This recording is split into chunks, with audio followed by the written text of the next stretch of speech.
Hey there, I hope you're doing well. My name is Arya and today we're going to look at some more Reddit stories. If you enjoy Reddit stories, consider liking, subscribing, and maybe hitting that notification bell too. Let's get started with today's first story. Much love, everyone. Today's first story comes from my husband caught me cheating after rejecting open marriage with friends. Hello, fellow readers. I've been following this blog for quite a few years and I never imagined I'd be in a situation where I'd need your advice. But here I am, I'm a 24-year-old guy. You can call me Jeff and my fiancée is a 22-year-old woman. Let's call her Julie. I first met Julie at a fast casual restaurant, where she works as a cashier and serves beverages right from the start. I found her extremely attractive and would always find reasons to strike up a conversation with her. If happened to be busy with another customer, I let them go ahead of me just so I could place my order with her gradually. I began frequenting the restaurant for lunch about 2-3 times a week, just to chat with her, but I never quite found the courage to ask her out. Then one day, while she was ringing up my order, she wrote her phone number on the back of my receipt and encouraged me to call her that evening, expressing how much she enjoyed our conversations. I did just that and we talked for a solid 2 hours. Toward the end of our conversation, I mustered up the courage to ask her out on an official dinner date. The date went really well, and she opened up to me about her life, revealing that she is the mother of a 4-year-old boy. She became a mother during the beginning of her senior year in high school. As she told me, the child's father was never a part of the child's life. He moved to Georgia after graduation and she hasn't had any contact with him, since she also mentioned casually dating a few other guys in the past, but nothing had turned serious. On my end, I had 2 previous girlfriends before Julie. When I learned about her child, I expressed that I'd like to maintain our friendship, but wasn't interested in pursuing anything more given her existing responsibilities. As a mother, she was understanding and agreed with this arrangement. We continued to hang out, meeting up once or twice a week, just enjoying each other's company. This dynamic continued for nearly 2 months until one day she surprised me with a kiss. From that point, our next 3 dates gradually became more passionate, and eventually we took our relationship to the next level. It was an amazing experience, and from then on, I was fully committed. We started spending every evening and weekend together, and after a couple of weeks, she introduced me to her son, whom we'll call Josh. Josh and I immediately connected and he started joining us almost every time we were together, even though I initially had reservations. I ended up falling in love with Julie and her son. When I discussed the situation with my parents, they had their doubts. They believed that, given my recent graduation and stable job, I could find someone else. My mother questioned whether I truly wanted to take on the responsibility of raising another man's child. I clarified that we weren't at that stage yet, but would consider it in the right circumstances. A few weeks later, I introduced Julie and Josh to my parents, and their opinions began to shift. They found Julie to be very nice and quickly developed a fondness for Josh afterward. They expressed their approval of our relationship, but advised caution since I had only known Julie for a few months. At that point, I assured them that I would proceed at a comfortable pace during that period. Julie had a roommate named Jane. Jane also worked at the restaurant with Julie and was engaged to be married after Julie, and I had been dating for 8 months. She informed me that Jane wanted to move in with her fiancé, but Julie couldn't afford the rent without Jane. After some consideration, I decided to move in with Julie and Josh, allowing Jane to make her move. I had lived with my parents throughout my entire life, even during my college years, and I felt it was time for me to become more independent. Julie and Jane supported my decision, but my parents strongly objected. They emphasized that it was ultimately my choice but expressed their concerns. I reassured them that it wasn't a long-term commitment and I wouldn't be signing a lease. I was simply taking over Jane's share of the rent payment when I moved in. There were still 7 months left on the lease. Fast forward, Julie, Josh and I have been living together for almost 5 months now and everything has been going smoothly. I had developed strong feelings for Julie and I had grown very close to little Josh. We were so close that he once told me he wished I were his dad, even though I suspected Julie encouraged him to say that I knew he genuinely liked me. As I mentioned, everything was going well until an unusual incident occurred about 3 weeks ago. One night after Josh had fallen asleep, Julie and I were talking. She mentioned that one of her coworkers, Jamie, found me attractive and expressed interest in being intimate with me. Shockingly, she also revealed that Jamie's husband wanted to have an affair with her. I was completely taken aback and disgusted by this revelation. I informed Julie that I appreciated the compliment, but had absolutely no interest in being intimate with Jamie. I also inquired about Jamie's husband, and this was the first time Julie had mentioned anything about this situation to me, which left me quite upset. Rather than addressing my question directly, Julie proceeded to ask if I was aware that Jay and her husband were bi and involved in an open relationship. I responded, "No, how would I have known that unless you told me?" Julie then wanted to know if I thought any less of them, to which I replied that I didn't judge them. I mentioned that as adults they were free to make their own choices, but that such a lifestyle wasn't something I personally embraced, and I hoped it wasn't something Julie was considering either. We concluded the conversation there, but Julie's demeanor left me pondering this matter intermittently over the past few weeks. Now, let's fast forward to yesterday, or more precisely last night, when everything took a dramatic turn.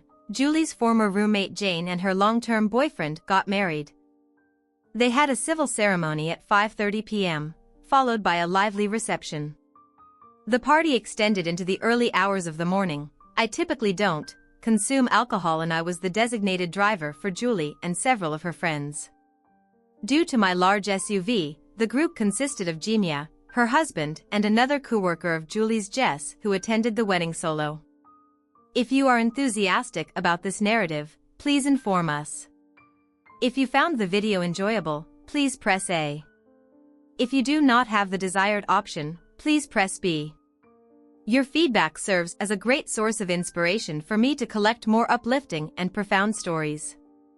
These 3 friends had plans to indulge in drinking and get intoxicated. Julie mentioned she would limit herself to only 1 or 2 drinks, claiming she didn't get drunk anymore.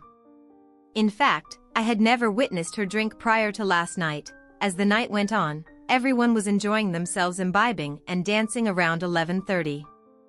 I noticed that Julie appeared slightly tipsy, which struck me as odd, since I had only seen her nurse 2 drinks all night. I asked her if she had consumed more alcohol, and she replied in the negative. By this time it was nearly 1:00 a.m., and the last of the partygoers were leaving.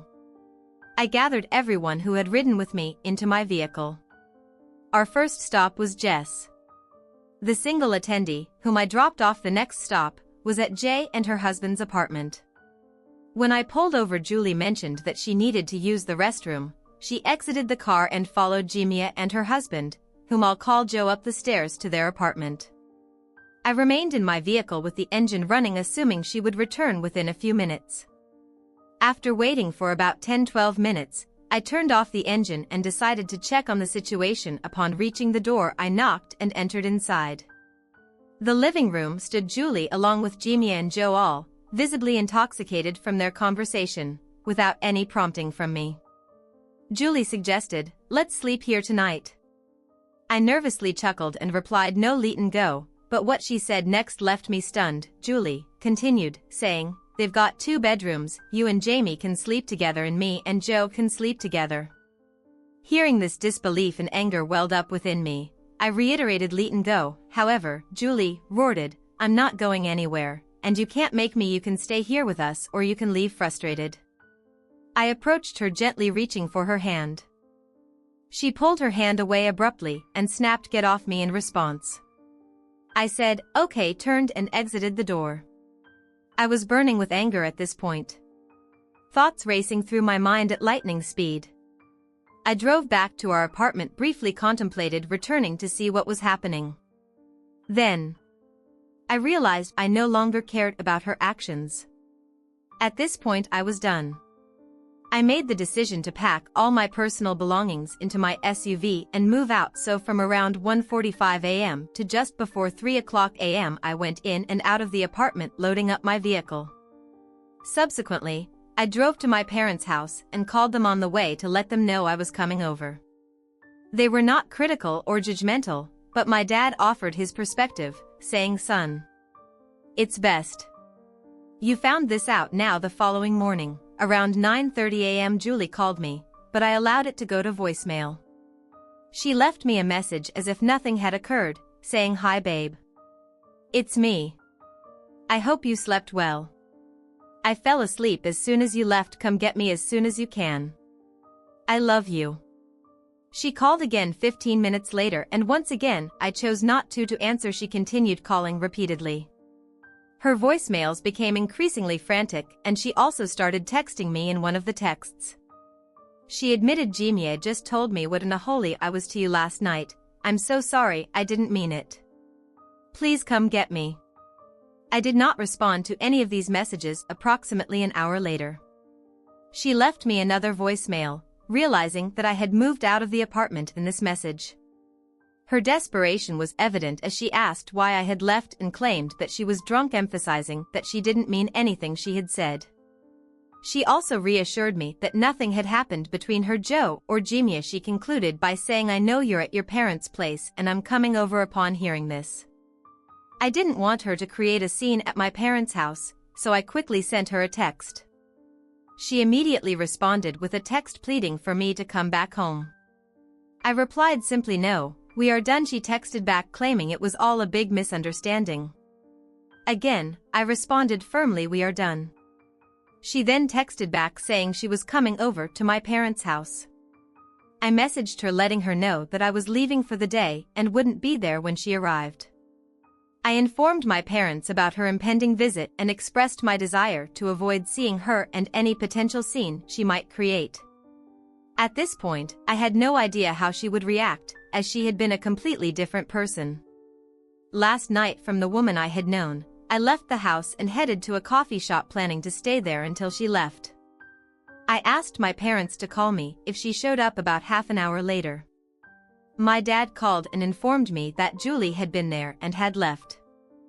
He had greeted her at the door and informed her that I wasn't at home and that he didn't know when I would return. This all transpired just a few hours ago, and I'm still here at the coffee shop typing out this lengthy post, which has been quite cathartic, by the way. Now I'm experiencing some doubts regarding my choice. Do you believe I reacted too strongly, or was my decision justified? Julie has been a fantastic partner until last night. Will this be something I'll reflect on in 10 years, with regret or celebration? Final update. Hello, everyone. I've received several requests for an update, so I wanted to fill you in on the current situation. Julie and I are officially no longer together. The whole ordeal with her turned out to be a massive deception. It's incredible how naive I was. I want to clarify that I haven't spoken to Julie in person or on the phone. Since the day everything came to light, we've only communicated through text messages. Right after my last post, Julie kept texting me insisting that nothing happened between her, Joe, or Jamie. She even had both Joe and Jamie call me and leave messages claiming they were all just friends and nothing else had ever occurred between them. They swore on their lives and more to this fact. Well, I've since learned that this was far from the truth. Recently I joined an axe throwing class offered at a local pub. In my class was the single girl who had ridden with us to the wedding. Jess. After our first class, I asked Jess if she had time to grab a drink and catch up, and she agreed. We were chatting and she inquired about the reason behind my breakup with Julie. So I told her. The first thing Jess revealed was that Julie, Jamie and Joe were downing shots at the wedding every time I took a break to go to the bathroom or get some fresh air. What she disclosed next shook me to my core. Jess mentioned that Julie, Jamie and Joe have been engaging in threesomes regularly for the past 2 years. She assumed I knew about it since Julie had told everyone we were polyamorous, according to Jess. This unconventional relationship was common knowledge among the restaurant staff, and I could confirm it with Jane or anyone else from there. My initial thought was, when did they find the time to do this? Julie and I were rarely apart, except when we were at work. What a fool I've been, but I've certainly learned my lesson. I've become a much wiser and stronger person through all of this. Regarding Julie being bi and polyamorous, if that's her preference, fine, but why did she have to deceive me like that? What a terrible thing to do. From now on I'm strictly into casual dating. On that note, Jess and I have started a friends with benefits arrangement and it's been fantastic, so far. Julie has no idea. She still reaches out to me every few days, pleading for me to return. I've never responded and I never will. All right. That was a fun story. Now, let's move on to another exciting one. Stay tuned and let's dive in. I'm a 27-year-old guy. Let's call me Marvin and I've been married to my wife, who is 25. We'll call her Mary for a little over 6 months. Our journey began about 4 years ago when we met at a wedding reception, which almost didn't happen for her. Mary attended the wedding as a last-minute guest with a friend who was part of the bridal party. I noticed she was spending some time alone, while the bridal party was busy with photos. So I decided to strike up a conversation. We clicked right away, began dating, fell in love and eventually moved in together. A year later, everyone around us thought we were the perfect couple in terms of work. Mary holds a staff position at a large company, and I work in a professional role at a company's headquarters. I won't delve into more specifics to safeguard our privacy. Our entire relationship felt like a dream and I woke up each day looking forward to it. However, just a few days ago, my once perfect marriage shattered into countless pieces. It happened on a Thursday and I arrived home around the usual time, approximately 5:30 p.m. To my surprise, Mary was already there wearing a mini skirt and an apron. Normally she doesn't get home until 6:00 p.m. She welcomed me at the door with a warm kiss and hug, mentioning that she left work early to prepare my favorite dinner. She had even picked up our favorite wine and a cheesecake. We both adore Mary, wanted to pamper me to show her love. I was so excited that I carried her into the bedroom and things heat up before dinner. After our passionate moment, we sat down to eat. She sat on my lap and we shared hugs and kisses in between bites and sips. Once we finished the meal, she stood in front of me, pressing her lower chest and stomach against my face. I wasn't sure what she was up to, but I played along. She then asked me to look up at her and the news were pregnant. I couldn't have been happier. I stood up, lifted her and twirled her around. We both laughed and, I must admit, shed tears of joy as we had been trying to start a family since our wedding night. We loaded the dishwasher and sat down to enjoy our cheesecake. That's when I suggested we do a 3-way call with our parents to share the news together. Mary liked the idea, so we used her phone on speaker mode to tell both sets of parents about the exciting news. They were overjoyed as this would be the first grandchild for both families afterward. We cuddled on the couch and discussed getting ready for the baby. I felt incredible, words can't express it. But then things took a sudden turn. Mary left for the bathroom and when she returned she had an envelope in her hand, which she handed to me. She asked me not to be upset with her. I reassured her, telling her, how could I be mad when she had just made me the happiest man in the world? As I opened the envelope, I found a 2-page handwritten letter from Mary to me. She began by expressing her love for me more than anything else in the world, followed by a string of all the wonderful things a wife could say about her husband. Then came the bombshell. She revealed that on 2 consecutive days, just before Christmas, she had a romantic encounter with a coworker from her company. She went on to say it was the biggest mistake of her life and that she'd spend a lifetime making it up to me. Naturally, I was in shock by this point and asked what's going on. She simply looked at me, tears streaming down her face, and said how deeply sorry she was. I questioned, is this for real? She confirmed it and broke into tears again, expressing her sincere apologies. I pressed her for the identity of the man, but she refused to answer, insisting it didn't matter since it was in the past and would never happen again. I asked once more, but she still refused, so I stood up and headed for the bedroom to start packing. I didn't just pack clothes.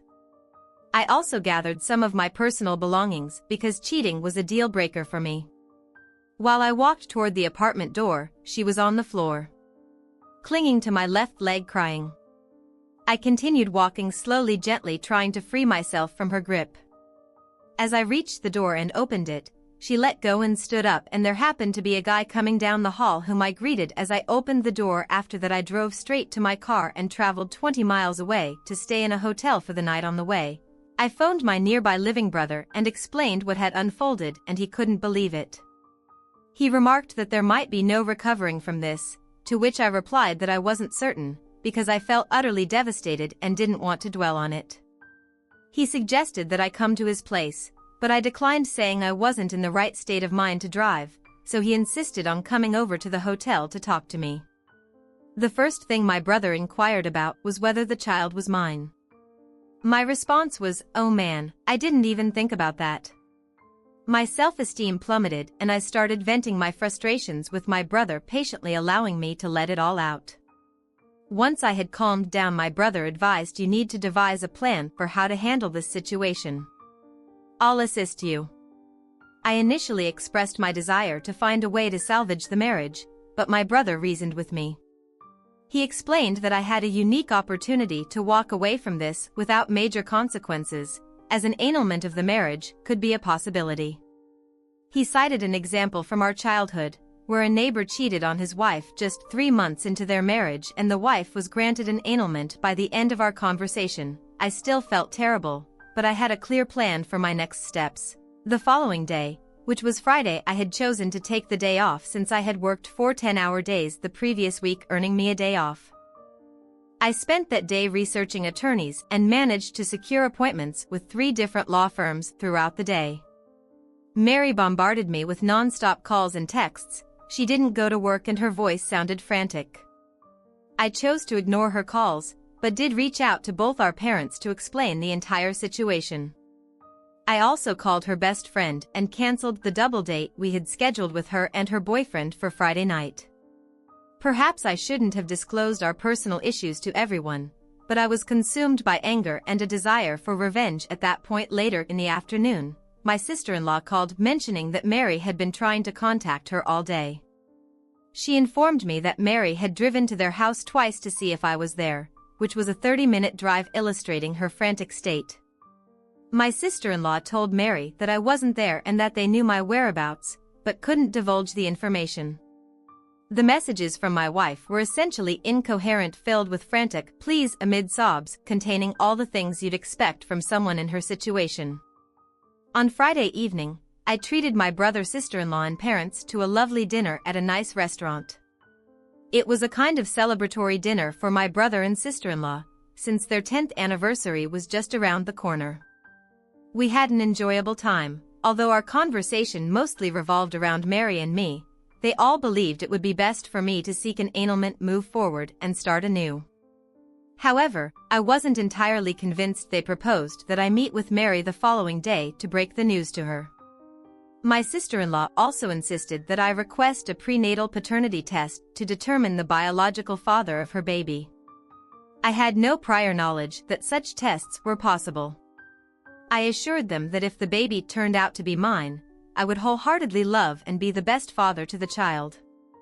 If not, that would be Mary's responsibility to address throughout the meal.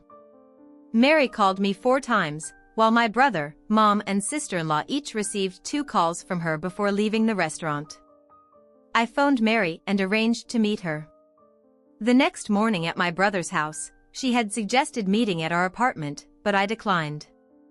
I preferred a neutral location with other people nearby. When she arrived, I immediately informed her that our marriage was over and I intended to file for an annulment. I also expressed my desire for a paternity test. She became very emotional and distraught. She immediately fell apart and knelt before me, swearing that the child was mine. She claimed to be certain on the conception date. I insisted on the paternity test and assured her that if the child was indeed mine, I would be the best father possible. However, if it turned out otherwise, I would not have any role in the child's life. She cried and I sat with her for over an hour while she sobbed. Eventually, I asked her to leave, and though she did so reluctantly come Monday, things took a strange turn around 1000. I received a voicemail from Mary's boss. Let's call him Tony. Tony is a man in his 40s with a wife and 3 teenage kids. In the message, Tony mentioned that Mary had informed him about our situation. He expressed a desire to encourage me not to give up on the marriage, citing his own experience with infidelity early in his marriage, which they had overcome and grown stronger from. He suggested meeting and discussing the matter as he believed he could offer guidance to help me navigate this situation. This was unusual, very unusual. Until then, I had only encountered him a few times and our interactions were limited to the typical pleasantries. I initially brushed it off and had no intention of returning his call. However, a few hours later, I received another message from him, this time with a tone of exasperation and nervousness. He said, "Hey, it's Tony again. I understand if you don't want to talk to me, and I don't blame you, but I'd like to clarify what happened and assure you that it meant nothing to either of us. Mary loves you and I love my wife. Please call me back. I believe we can find a way to resolve this." What a shock! That piece of garbage was the affair partner. I was so furious and filled with rage that I had to take the rest of the day off later. That evening, I received another message from Tony. His tone sounded desperate this time. He said, "Give me a call, man. I believe we can figure out a solution between the three of us to save our marriages." Of course, I didn't call him. What a fool! Later that night, I got a call from one of Mary's cousins. Let's call him Kevin. Kevin and I have become close friends over the past few years. I answered, and he asked me to explain what's happening as everyone in the family is in turmoil over your separation from Mary. I shared all the sordid details with Kevin and he couldn't believe it. He remarked, "Wow, the rest of the family isn't aware of this. They assume you left Mary just because she's pregnant. They think you're the villain when it's actually Mary." Throughout the evening, I continued to receive calls and texts from Mary. It was evident that she was emotionally fragile. She pleaded with me to call her back and have a conversation, emphasizing how desperately she needed me. She expressed that my support was crucial in helping her navigate the difficult situation she had created. I didn't respond because I was thoroughly disgusted with her. On Tuesday, there was no contact from Mary at all. Then, on Wednesday evening, she left me a voicemail. Her voice sounded tired and melancholic. As she said, "I've lost the baby." She requested that I come over to comfort her as she felt completely devastated. Despite my strong desire to be there for her, in that moment, I decided it wouldn't be wise. Additionally, my attorney had advised me against having any contact with her without a witness. I'm currently overwhelmed with guilt and questioning my choices. I still have strong feelings for Mary, and she occupies my thoughts constantly. I long for things to return to how they were before. Sometimes, I even wish she had never revealed the affair. Even if the baby wasn't mine, I'm certain I won't find someone like her again. What would you recommend? I do update. Hello everyone, I'm returning here to provide you with an update on my situation. I'm still in the process of getting divorced, or more accurately annulled. This should be finalized within the next 45 days. Since my last update, numerous events have unfolded and I've come across some new details regarding my wife's affair. Where should I begin? You may recall Kevin from my original post, who happens to be Mary's cousin and with whom I've developed a close friendship. His mother is Mary's maternal aunt. She receives direct updates from Mary's mom, and Kevin then shares these details with me. Naturally, they remain unaware of this. According to Kevin, Mary reported Tony, her boss, to HR, and as a result of an investigation, he was terminated from his job. Contrary to Mary's initial claim that the affair concluded before Christmas, Kevin revealed that it actually began the week before Thanksgiving and continued until Mary discovered her pregnancy, which was just a couple of weeks before she broke the news to me. Mary didn't miscarry the baby. She underwent a medical procedure because Tony pressured her after she confided in him about the affair and pregnancy, along with my intention to divorce her. According to Kevin, Tony was angered because their agreement was to keep everything secret. Mary eventually couldn't bear the guilt and told me. Mary told her mom that she believed I would forgive her for the affair and that we could have a happy family. This showed a lack of respect, according to Kevin, who also mentioned that Mary told me the same thing about the baby being Tony's based on the conception date, as I mentioned in my earlier update. Tony has lost his job and there's talk that his wife is pursuing a divorce. Additionally, based on what Kevin shared, Mary has initiated a legal case against her company and Tony, alleging a hostile work environment. Surprisingly, she is still employed there, which I find rather perplexing. That's the latest information I have for now. Final update. 5 months later, I mentioned I'd return once the annulment was officially done, so here I am. I might appear happy, but truthfully I'm experiencing a sense of relief rather than joy. Despite all the lies and deceit, Mary initially wouldn't agree to the annulment, which meant the legal process could have dragged on for a year or even longer, based on information from her cousin Kevin along with her parents' and sister's intervention.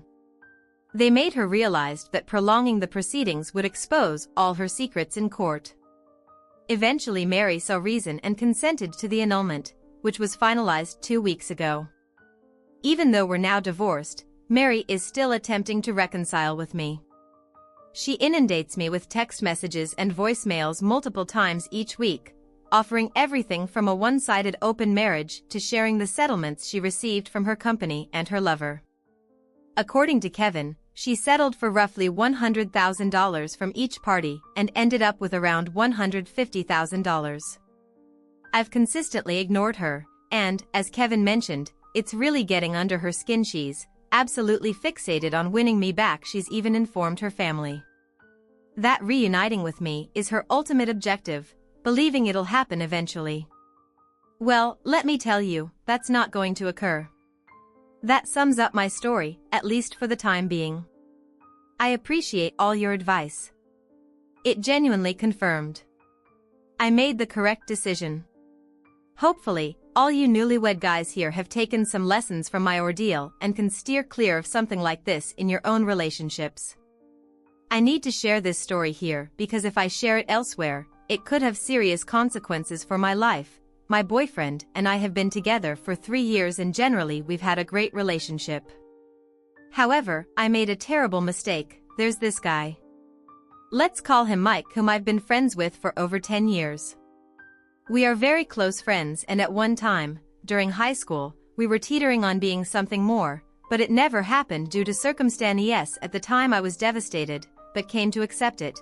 But we've remained close friends over the years and come to accept that we were meant to be nothing more. We move in the same friend circles, so we are thrown together.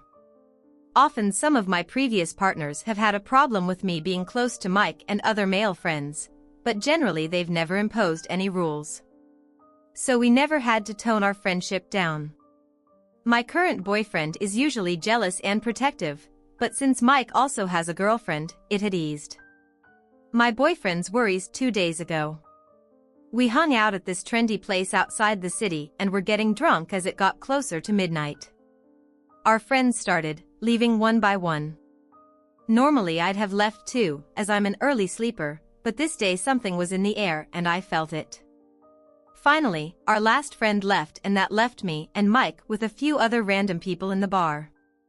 We decided to hang out a bit more and were contemplating calling a taxi, because we were both tipsy, but we never did call a taxi as we both ended up in a room in the motel across from the bar. It was probably the biggest mistake of my life, but also the most sensational toe-curling love-making I've ever had. We had Zach several times before falling asleep cuddling the next morning. I woke up to the horrible realization and started breaking down, but Mike woke up and started consoling me. Then we ended up having closeness again, and by noon we left to go to our respective apartments. Once I was on the bus, I checked my phone and saw about a dozen missed calls from my boyfriend and a few messages on WhatsApp.